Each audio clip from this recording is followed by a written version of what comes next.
everyone, my name is Mewtwo Gaming, and I will be reading you Harry Potter, and the Half-Blood Prince. Can you tell him I'm playing?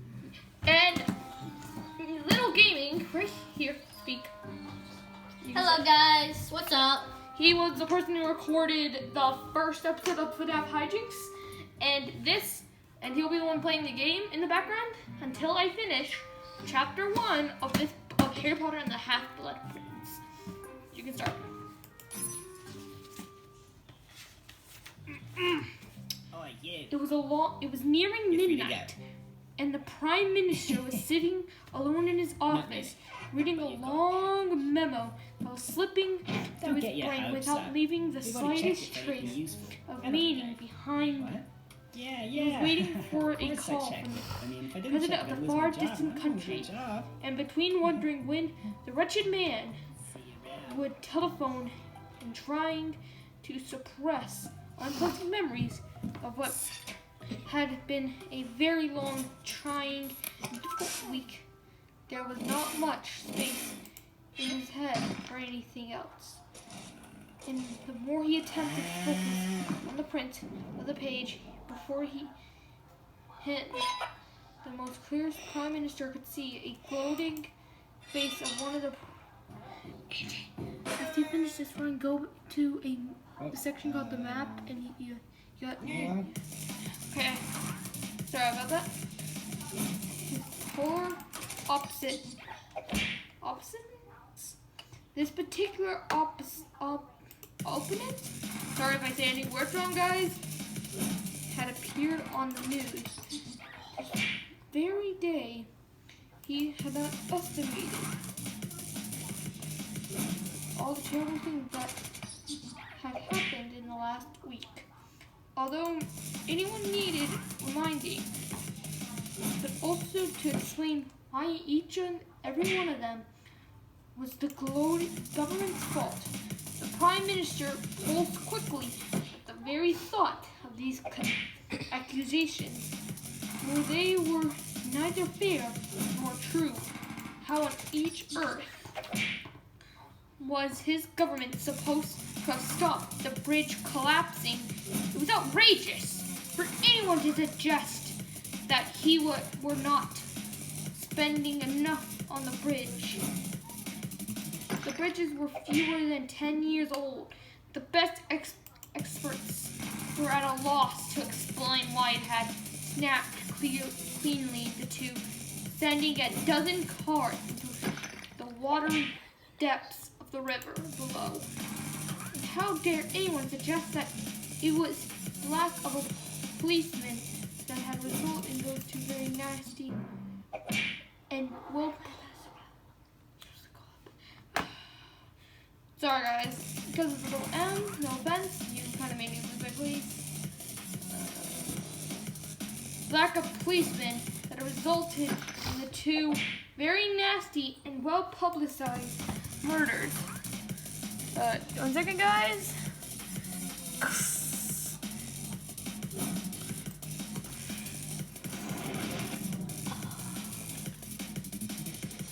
Or the well-publicized murders, or that the government should have somehow foreseen the freak hurricane in the West Country that had caused much damage to both people and property. That was his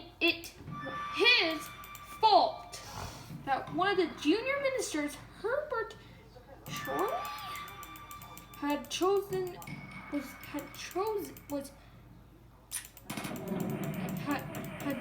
this week to act so precisely that he was going to be spending a lot more time with his family.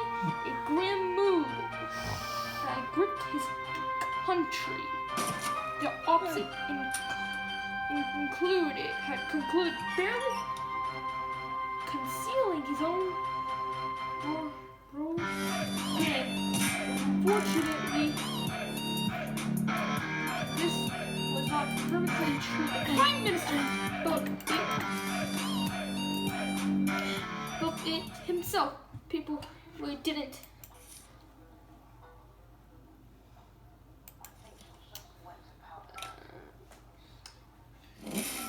Unfortunately, this was perfectly true. The Prime Minister felt it himself. People really didn't seem more miserable than usual. Even the weather was dismal. All of this chilly mist in the middle of July. It wasn't right. It wasn't normal. He turned over the second page of the memo. Somehow much longer it went on and gave it up as a bad job. Stretching his arms above his head, he looked around his office mournfully. It was a handsome room with fine marble fireplaces facing a long sash window firmly closed against the unsealed chill. What a sight! Shiver. The Prime Minister got up and moved over to the window. Looking up at the thin mist, this was pressing itself against the glass. It was then, as he stood with his back to the room, that he had heard a soft cough behind him. He froze, nose to nose with his own scarred-looking reflection.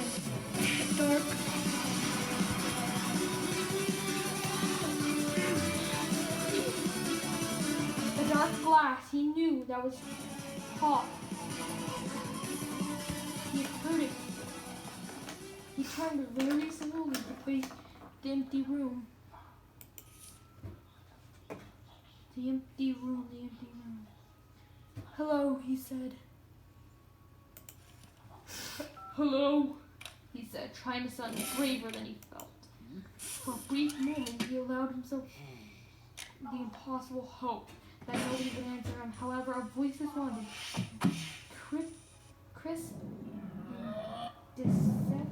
device voice that sounded as though it was reading a prepared statement. It was coming as the Prime Minister had known at the first cough.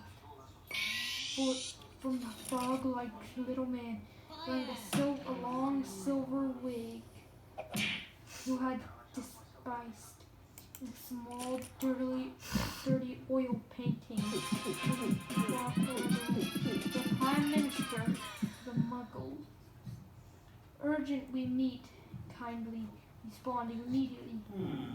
Strangely, Fudge, the man in the painting, looked inquiringly at the Prime Minister. Said the Prime Minister. Listen, it's not a very good time for me.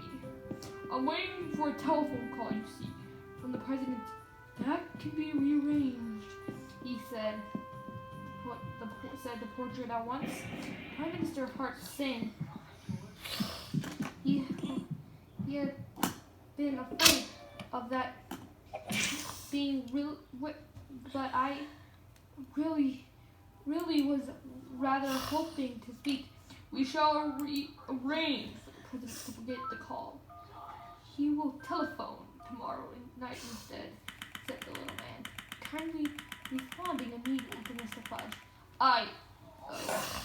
Very well, said the Prime Minister weakly. Yes, see Fudge. He hurried back to his desk, straightening his tie. He had barely resumed his arranged his face.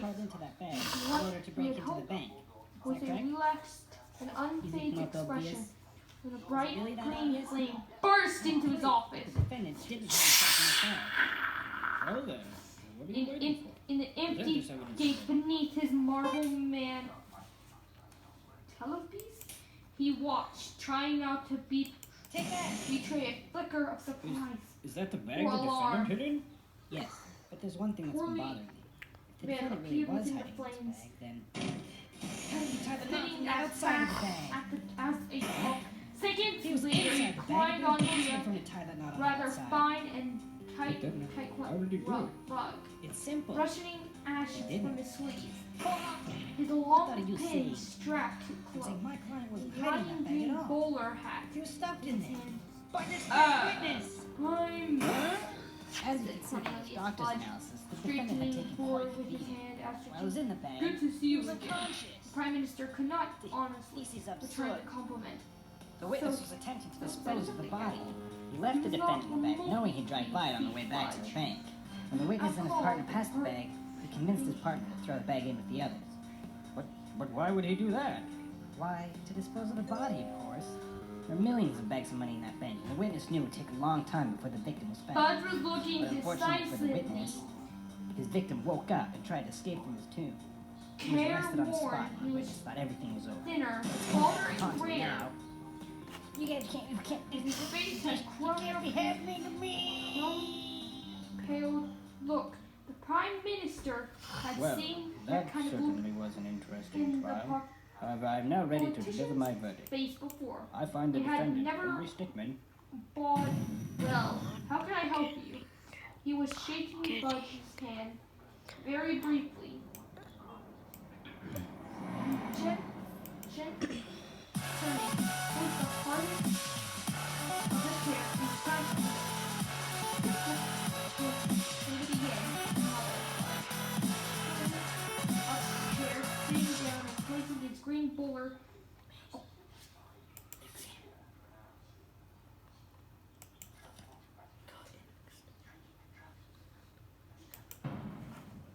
How can I help you? as the mayor, I hereby declare the Tunisian archaeological exhibit. Green bowler upon his knees. Well, weak. Had a bad one too, have you? The Prime Minister sniffly, hoping to convert by this. He hadn't quiet. Enough on his plate already, without any extra helping himself in the pleasure, said Fudge, rubbing his eyes clearly and looking remonstrate at the Prime Minister. Yeah, so I have been apparently having there's the something in same that week cake, and you have, he used Prime it to Minister. escape. And then I got The fired. Brockdale Pretty lame, huh? Ridge. Yeah, I don't really like this part. Bones and Please, Vance shut up. murders. Oh, I Not just, to mention I the- was just trying to have a conversation, ruckus. you know, since... The rest. I got one some. I mean, say some of the people were involved in those things. They were they? Fudge fixed the Prime Minister with a rather stern look. Of course they were, he said. Surely you realize what's going on. I hesitated, the Prime Minister. It was precisely this sort of behavior that made him dislike Fudge. This didn't much. He was, after all, Prime Minister. He did not appreciate being made fun, feel ignored.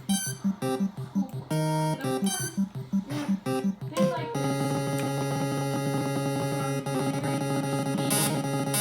the very first meeting.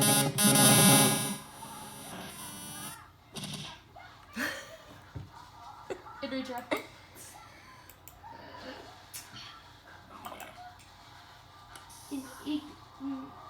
Schoolboy. But of course, it had been like this from his very first meeting with Fudge on his first evening at the Prime Minister. He remembered that though it was yesterday, he knew it would haunt him until his dying days.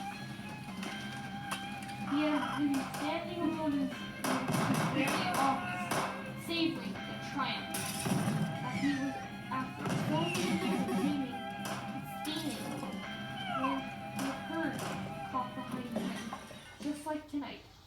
Turned to find an ugly portrait of him announcing that the Minister of Magic was about to arrive and introduce himself. Naturally, he thought that it was a long I'm campaign getting chaos and ratings. straining Six. with electricity Come from the museum. and caused him to go mad. He had Number 9. untraspied to find portraits talking to him, though this had been nothing to how he felt when a self-portrait proclaimed wizards and bounced out of the flames, shaking his hand. He remained speechless, though Fudge kindly explains that there were witches and wizards still living in secret all over the but he was not bothered and heading about them. The Minister of Magic took responsibility for the whole wizarding community.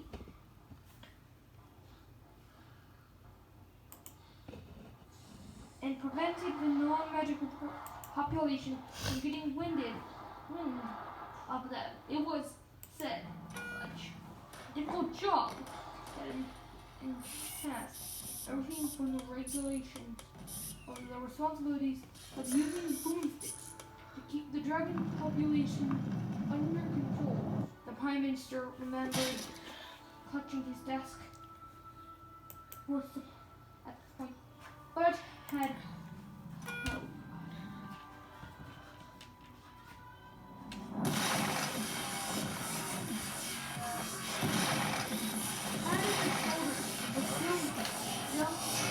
The Prime Minister and Speeder were of a way.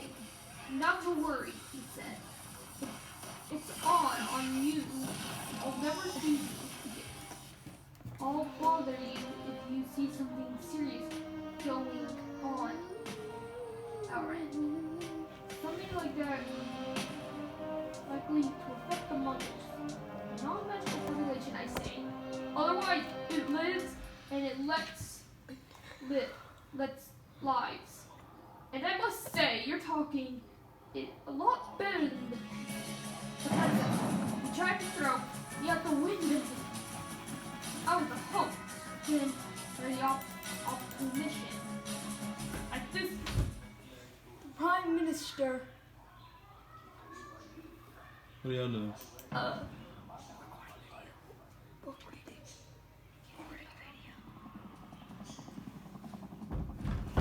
Well, look who finally decided to wake up. And by the opposition. At this, the Prime Minister had found his voice at last. You're not a hoaxer? That had been his last desperate hope. No, said Fudge gently. I'm afraid I'm not. Look. And he turned the Prime Minister teacup into a gerbil. But, said the Prime Minister.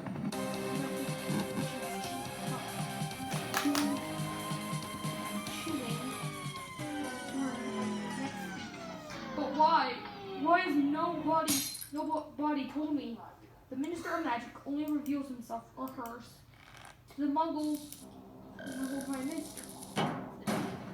When Fudge poked his wand back inside his jacket, we'll find a way to manage.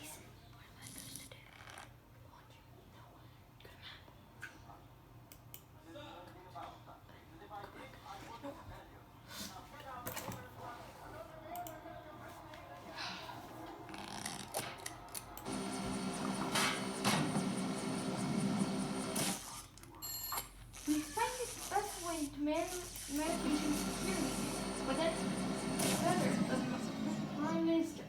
Why hasn't the Prime Minister warned me? At this, Fudge has actually laughed. My dear Prime Minister. Are you going to tell anybody? Still twirling, Fudge had thrown some powder into the fireplace. Stepping into the emerald flame.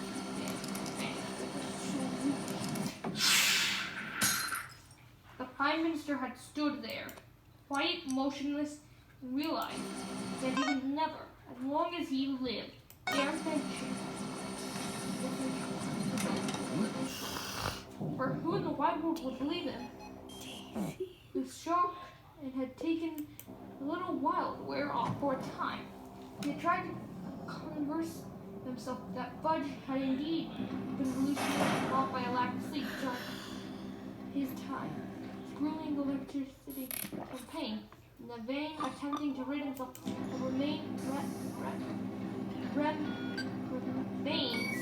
of this unforgettable encounter. He had given the table his delightness, and instructed his privacy secret to take down the portrait of the ugly little man who had announced Fudge's arrival. Prime Minister's dismay, the portrait had provided it impossible to be removed. General Carpenter wrote to Nard Hurst, the Chancellor of had all tried to unsuccessfully to prise it off from the wall. Prime Minister had abandoned the attempt to simply resolve to hope. That thing remained motionless and silent for the rest of the term in his office. Officially, he could have sworn he had saw, out of the corner of his eyes, an occupant of the painting yawning or scratching his nose, even once or twice, suddenly walking to the street and leaving nothing but a stretch of muddy brown canvas behind. How? However, he had trained himself not to look at the picture very much. And only connection terminated. Connection terminated. Connection terminated. Connection terminated. Connection terminated. Connection terminated. Connection terminated. Connection terminated. Connection terminated. Connection terminated. Connection reestablishing. Connection reestablishing. Connection reestablishing. Connection reestablishing. Connection reestablishing. Connection has been reestablished.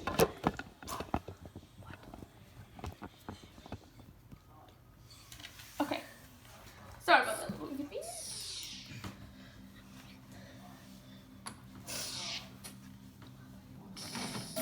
Then 3 years ago, on a night very late night, the Prime Minister had been alone in his office with... What's going on? Looks like he set off some sort of alarm in the vault. What? He's gone rogue? Before the Prime Minister could ask why he had dripping all over the Alismar of Fudge had started ranting about the person had looked like a man with serious blood. Something about something like Hogwarts or Harry Potter, none of which made the remorse sense of the Prime Minister had come at a large amount of water at the rim of his bowler hat, giving